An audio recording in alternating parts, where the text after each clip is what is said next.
نحمده ونصلي على رسوله الكريم اما بعد اعوذ باللہ من الشیطان الرجیم بسم اللہ الرحمن الرحیم۔ 1 منٹ کا مدرسہ، سبق نمبر 77۔ نماز کا ترجمہ ہم یاد کر رہے تھے۔ اللہم بارک، اے اللہ آپ برکتیں نازل فرمائیں علی محمد، محمد صلی اللہ علیہ وسلم پر، اور آل محمد، اور محمد صلی اللہ علیہ وسلم کے آل اور خاندان پر، کما بارکتا جیسا کہ آپ نے برکت نازل فرمائی۔ سلسلہ سنن بیت الخلاء کی سنتیں چل رہی تھیں۔ پیچھے ہم نے پڑھا تھا کہ بغیر ضرورت شدیدہ کے بیت الخلاء میں کلام نہیں کرنا چاہیے اور نہ ہی اللہ کا ذکر کرنا چاہیے۔ پیشاب یا استنجا کرتے وقت عضو خاص کو دایاں ہاتھ رائٹ ہینڈ نہیں لگائیں، بلکہ جو بھی طہارت ہے، پاکی ہے، اس کو حاصل کرنے کے لیے بایاں ہاتھ کو استعمال کریں۔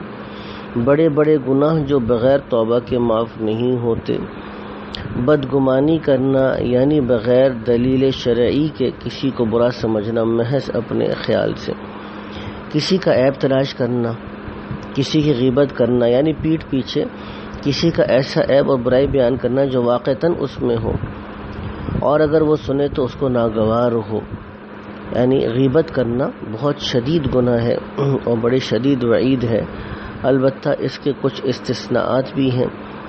بعض جگہوں کے اوپر جب کسی انسان کو یا بعض لوگوں کو کسی انسان کے شر سے محفوظ کرنا مقصود ہو تو وہاں پہ لوگوں کو بتا دینا کہ فلانے صاحب کا یہ کردار ہے، آپ ذرا ان سے ذرا محتاط رہیں، تو یہ جائز ہے۔ اسی طرح اگر کوئی مشورہ طلب کرے، کہیں پہ رشتہ آیا ہے اور آپ کو حقیقت معلوم ہے تو بتا دینا کہ بھئی ان کے تو یہ معاملات ہیں، اس جگہ رشتہ کرنے میں یہ نقصانات ہو سکتے ہیں۔ یا جہاں تربیت اور اصلاح مقصود ہو، جیسے کہ طالب علم ہے، اس کے شاگرد کو بتانا کہ جی آپ کے طلباء یہ کر رہے تھے، یا والدین کو بتانا کہ جی آپ کی اولاد آپ کے صاحبزادے سے فلانی جگہ پہ نظر آ رہے تھے۔ جو جہاں تربیت مقصود ہو وہاں پر بتایا جا سکتا ہے۔